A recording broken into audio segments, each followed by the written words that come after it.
Let me introduce you to a hospital where patients are highly likely to receive a fatal dose of anesthesia.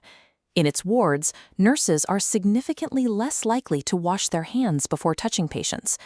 Doctors routinely fail to spot cancerous growths on scans, and patients who undergo surgery here are much more likely to die within 48 hours. These findings describe the statistical reality of almost every medical center on Earth. To be precise, these failures happen in your local hospital every single day, right between 1 p.m. and 4 p.m. in the afternoon. Every afternoon, a massive, invisible wave of cognitive decline hits the human race, turning routine tasks into dangerous gambles. We see this same pattern far outside the medical field. In Denmark, students take national standardized tests on computers. But because there are more students than machines, they have to take the exams at different times throughout the day. When researchers mapped 4 years of these results, a clear trend emerged. This scatter plot charts test scores against the time of day. As you can see, for every hour later in the day a student takes the test, their score reliably falls. You have likely felt this yourself. Around midday, your focus drops, your motivation vanishes, and your work quality suffers. Biologists have a name for this specific drop in performance: the afternoon slump. The afternoon slump is a measurable, systemic vulnerability. It dictates how well you perform your job every single day, and it alters global data across all professions. The engine driving this phenomenon is your circadian rhythm. Think of it as a master internal clock that controls your body temperature, blood pressure, and energy. It operates on specific chemical triggers. For sleep, it releases melatonin. To wake you up, it pumps out cortisol to get you moving. This graph maps human mental alertness over 24 hours. After waking, alertness climbs to a peak in late morning, but 7 hours later, biology forces a severe drop. It bounces back before declining into deep sleep. That 1 p.m. to 4 p.m. trough is a hardwired, evolutionary feature of human biology. It is completely inescapable. While the slump itself is entirely natural, the way we work today actively makes the drop much worse. The first major amplifier is sleep debt. Many people try to squeeze more hours out of the day by cutting back on their sleep. But because they are functioning suboptimally, they lose their focus, and it actually takes them longer to get their work done.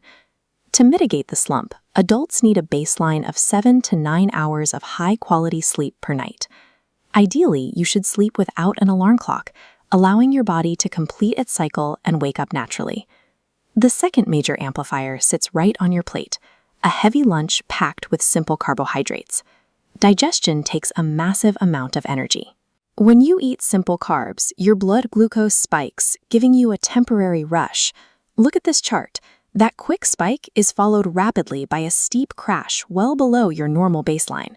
When you pair a natural circadian dip with a digestive sugar crash, you guarantee a total collapse in mental focus.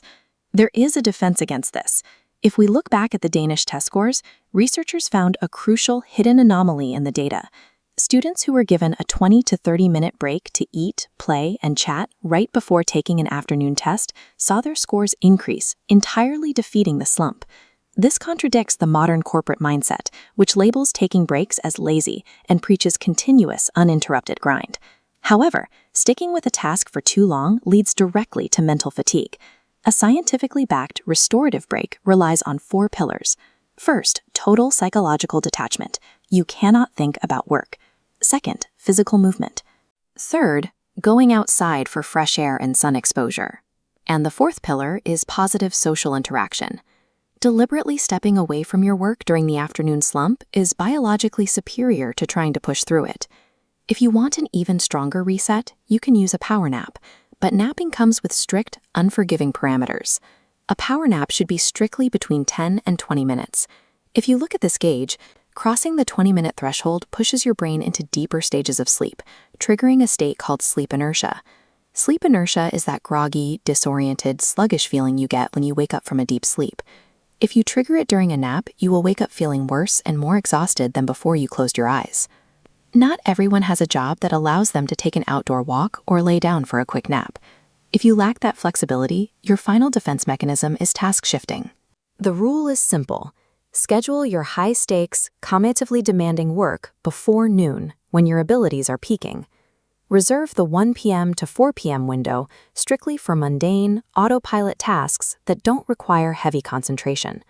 Humanity cannot outwork millions of years of evolutionary biology, but by auditing our schedules to match our natural rhythms,